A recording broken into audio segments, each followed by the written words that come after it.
Gold, trusted gold buyers. మీరు తాకట్టు పెట్టిన బంగారాన్ని విడిపించి ఈ రోజు ఉన్న మార్కెట్ ధరకు కొనబడను.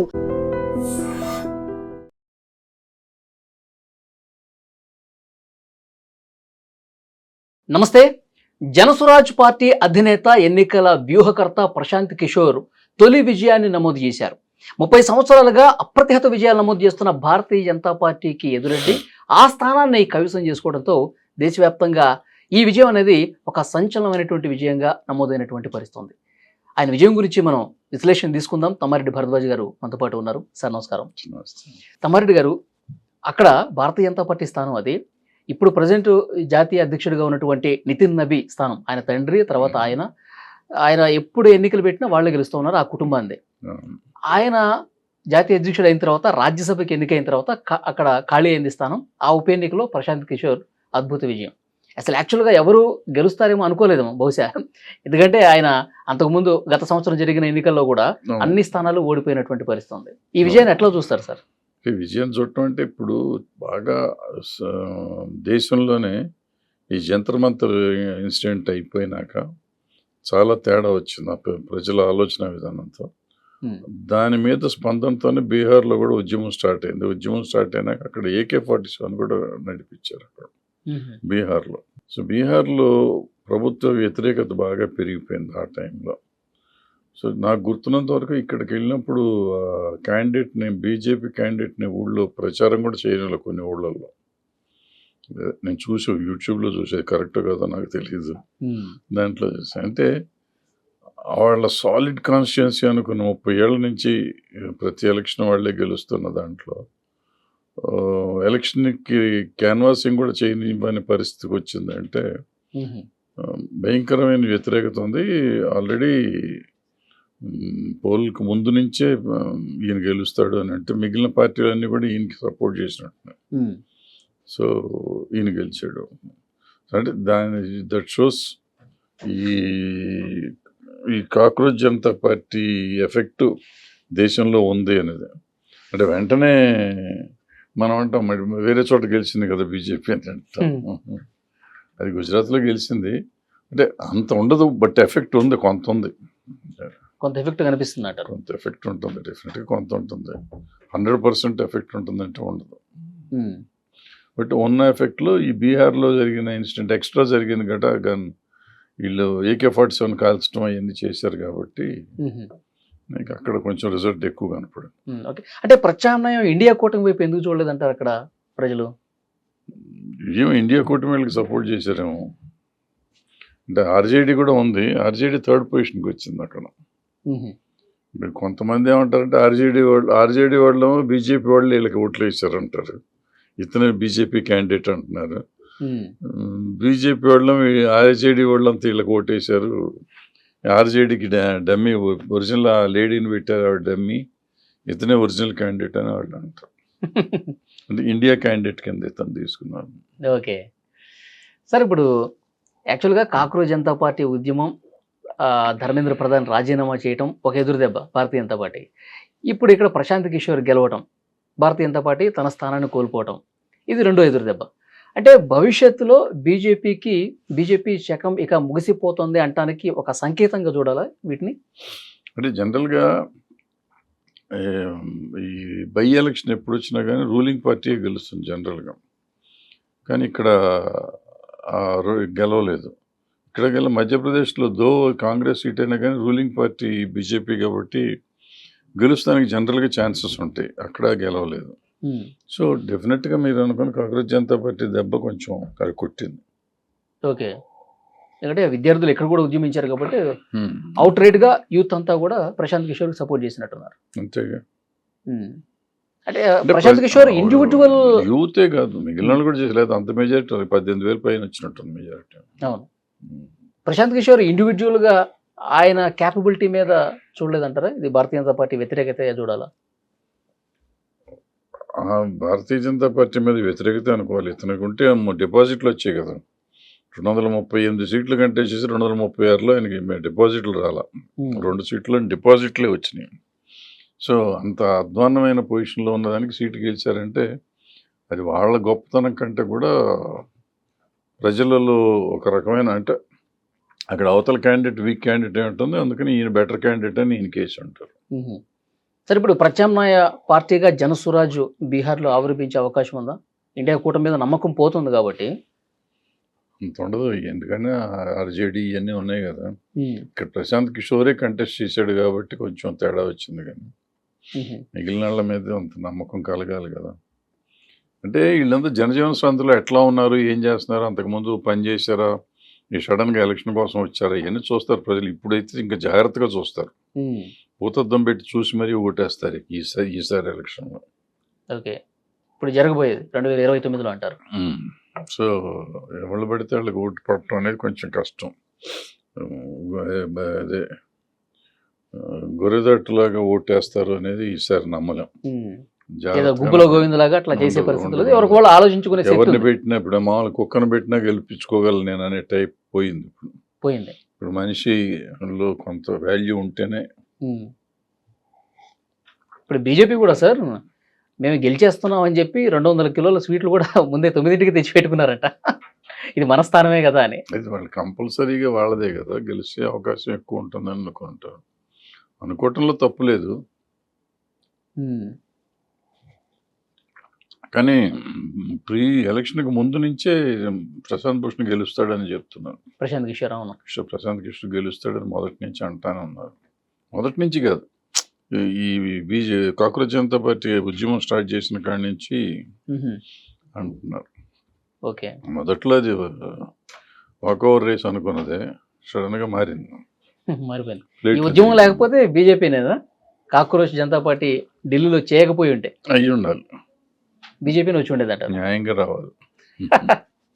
ఈయన ఎన్నికల వ్యూహకర్త కదా సార్, చాలా రాష్ట్రాల్లో చాలా మందిని గెలిపించాడు కదా, ఎందుకంటారు ఇట్లా ఆయన ఓడిపోవడం అనేది? అట్లని కాదు, వ్యూహకర్త అయినంత లోపల అతను ఒక్కడ వ్యూహంతోనే మొత్తం వీళ్ళంతా గెలిచారనేది ఒట్టి మాట.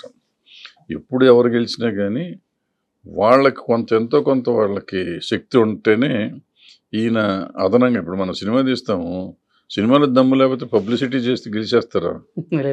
సినిమా హిట్ అవుతుంది అవ్వదు కదా. అట్లా ఇది కూడా ఆ పర్టికులర్ క్యాండిడేట్ కానీ ఆ పర్టికులర్ పార్టీకి కానీ ఒక ఊపు ఉంటే దాన్ని కొంచెం ఎడిషనల్గా చేయటానికి ఇతను వ్యూహం చేయగలుగుతాడు నేను అనుకునేది. అదే ఈయన చేసినవన్నీ గెలుస్తుంటే 1-2 చోట్ల పోయింది కూడా ఉంది.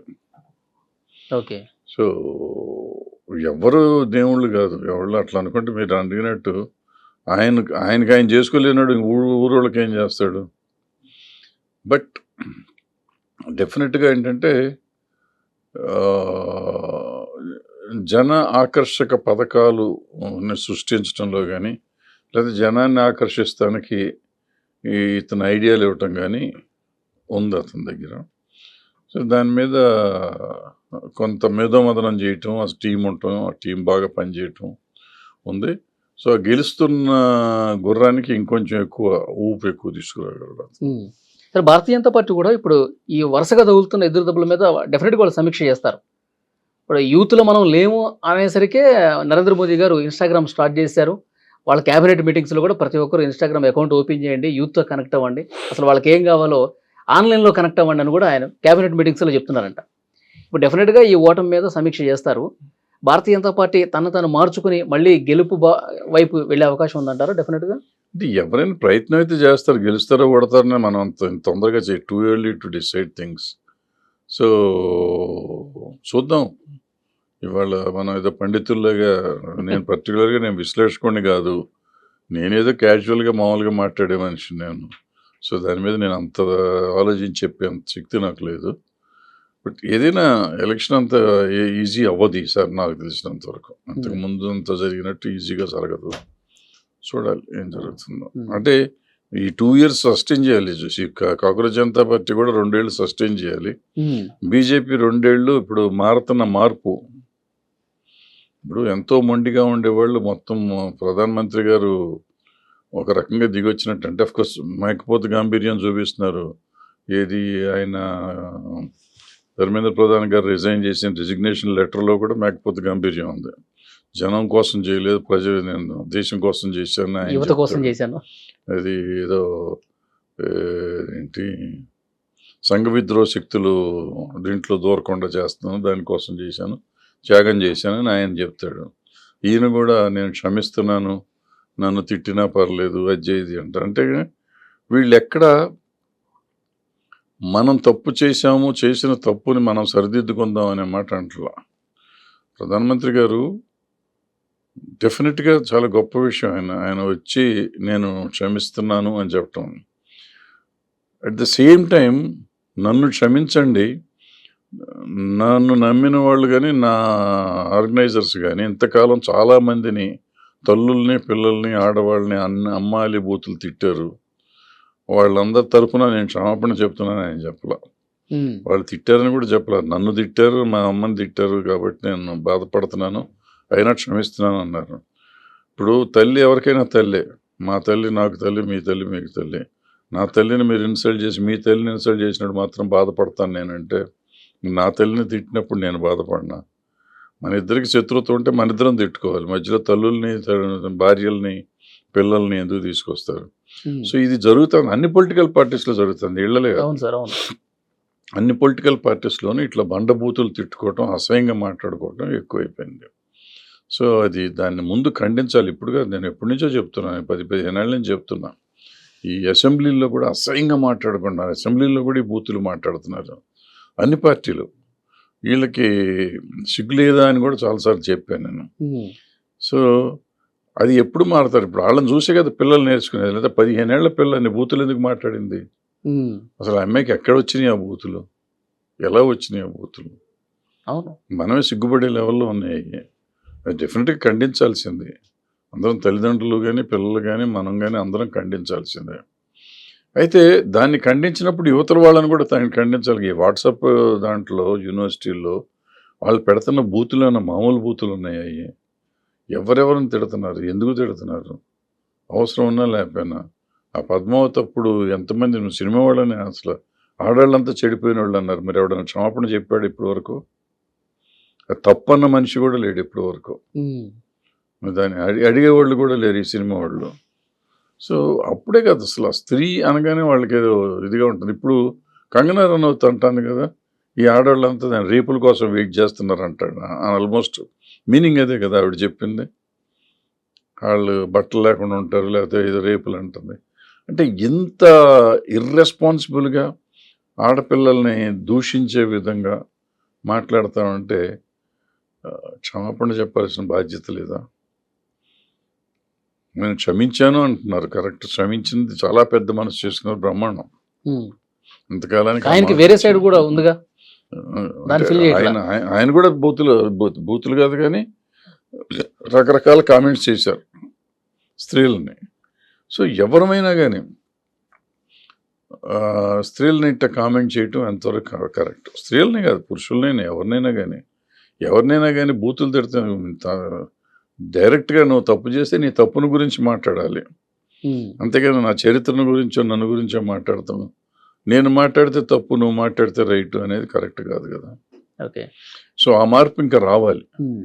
వచ్చిన మార్పు చాలా సంతోషం, ఆహ్వానించదగ్గ మార్పు ఇప్పుడు వచ్చింది. ఆయన రిజైన్ చేయటం కానీ, ఈయన వాట్సాప్ దీంట్లోకి వచ్చి మాట్లాడటం కానీ, ఇవన్నీ చాలా మంచి మార్పులే. బట్ ఇంకా మారాల్సిన అవసరం చాలా ఉంది.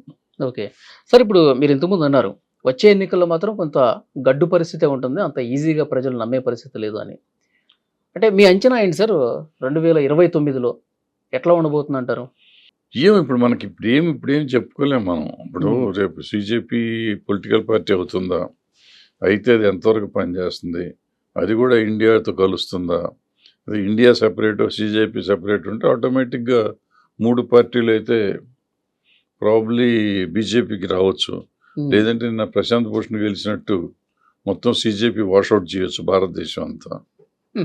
ఇప్పుడు ప్రశాంత్ భూషణ్ యాక్చువల్గా ఇండియా RJD ఉండగా, బీజేపీ ఉండగా మధ్యలో ప్రశాంత్ భూషణ్ గెలిచాడు, న్యూట్రల్ ప్రశాంత్ కిషోర్ ఆయన గెలిచాడు. అట్లాగే రేపు CJP కూడా గెలుస్తుందేమో పొలిటికల్ పార్టీ అయితే, మనకు తెలియదు ఇంకా. సో మనం ఇప్పటి నుంచే ఊహించి లెక్కలు కడతాం కంటే తమిళనాడులో టీవీకే కూడా అంతే కదా సార్, టీవీకే మొన్న వచ్చింది కదా, యూత్ మహిళలు. సో ఎవరు అనుకోలే వాళ్ళు వచ్చారు. సో ఎక్కడ ఎవరు వస్తారో ఎప్పుడు ఏం జరుగుతుందో తెలియదు మనకి, చూద్దాం. భారతదేశం రాజకీయ ముఖ చిత్రం మాత్రం 29లో మారుతుంది, అది మాత్రం నిజం. ఉమ్, ఎలా మారుతుంది, ఇట్ట మారుతుంది అని తెలియదు. ఉమ్, ఎలాగైనా మారచ్చు. మొత్తం బీజేపీ మళ్ళీ వస్తే, బీజేపీ ఈసారి వస్తే మాత్రం ఇంకో రకంగా ఉంటుంది. ఉమ్. సరే, ఇప్పుడు 3 పర్యాయాలు భారతీయ జనతా పార్టీ వచ్చినా ఇంకా ఆ పార్టీ మీద అంత వ్యతిరేకత ఉంది అన్న సంకేతాలు మాత్రం పెద్దగా కనిపించట్లా. గుజరాత్లో అద్భుత విజయం, పశ్చిమ బెంగాల్లో మళ్ళీ విజయం, ఇవే విజయాలు, వరుస విజయాలు చూస్తుంటే ఏమనిపిస్తుంది? అయ్యి ఉంటానంటే ఇప్పుడు ఏమవుతుందంటే రూలింగ్ పార్టీస్ మీద వచ్చే ఒక తిరుగుబాటు కానీ లేకపోతే అసంతృప్తి ఉంటుంది కదా ప్రజల్లో, అసంతృప్తిని వీళ్ళు క్యాష్ చేసుకున్నారు. ఆ పొజిషన్ లేకుండా పోయింది. సో వీళ్ళు దానికి అడ్వాంటేజ్ వచ్చింది. మెయిన్ బలమైన అపోజిషన్ లేకపోవడం వచ్చింది. ఓకే సార్, ప్రశాంత్ కిషోర్ భవిష్యత్తు ఎట్లా ఉండబోతుందంటారు బీహార్లో? దీన్ని నిలుపుకొని ఆయనకు తెలిసిన వ్యూహాలు అమలు చేసుకుంటూ సెకండ్ ప్లేస్ అన్న చేసుకునే అవకాశం ఉందంటారా? అంత ఈజీ కాదు అనుకుంటా. ఈజీ కాదు అంటే ఏమో, అంటే వ్యూహాలు ఎట్లా ఉంటాయో తెలియదు కదా మనకి. 2 సంవత్సరాల్లో ఇప్పుడు ఆయన ఏం పని చేశాడు, ఇప్పుడు దాకా ఏం చేయాలి. ఇప్పుడు ఎమ్మెల్యే వచ్చాడు కాబట్టి ఇప్పుడు పార్టీకి ఏదో ఒక ఇది వచ్చింది, ఎంట్రీ వచ్చింది కాబట్టి ఇక్కడి నుంచి వాళ్ళు చేయటం మొదలెడితే ఈ 2 ఏళ్లలో వాళ్ళు కూడా మంచి పార్టీ అవ్వచ్చు. అవును, ఆయన తొలిసారి అసెంబ్లీలో అడుగు పెడతాడు కాబట్టి ఆయన వాయిస్ ఎట్లా ఉంటుంది? అడుగు పెడతాం కాకుండా పార్టీకి డిపాజిట్లు రాని పార్టీకి ఇంట్రెస్ట్ ఉండదు మొన్నటిదాకా పనిచేస్తానికి. ఏదో ఒకసారి రాయేద్దాం అని వేసారు, లెక్క కుదిరింది. ఇప్పుడు ఈ కుదిరినాక ఆయన చేసే పెర్ఫార్మెన్స్, ఆయన కానీ ఆయన పార్టీ కానీ చేసే పెర్ఫార్మెన్స్ మీద ఎక్కువ ఆధారపడి ఉంటుంది. ఉంటే డెఫినెట్గా వాళ్ళు మొత్తం వాష్ చేసినా చేయొచ్చు. ఇప్పుడు టీవీకే చేసినట్టు వీళ్ళు చేసుకున్నా కానీ మనం ఆశ్చర్యపోకర్లా. బట్ ఏదైనా పెర్ఫార్మెన్స్ మీద ఉంటుంది. ఎందుకంటే ఆర్జేడీ కానీ బీజేపీ కానీ ఆల్రెడీ ఉన్న పార్టీలు, కాంగ్రెస్ కానీ ఆల్రెడీ ఉన్న పార్టీలు. సో వాళ్ళ గురించి అందరికీ తెలుసు, వీళ్ళ సంగతి తెలీదు, వీళ్ళు ఏం చేయబోతున్నారో కూడా తెలియదు. సో వీళ్ళు చేసే పనులను బట్టి ఉంటుంది అంత. ఓకే, అదృష్టం ఒకసారి తలుపు తట్టింది కాబట్టి దాన్ని ఏ విధంగా నిలుపుకుంటారు, ప్రజల్లో ఏ మేరకు ఉంటారు అన్నది చూడాలి. అవునవును, correct. Thank you very much sir.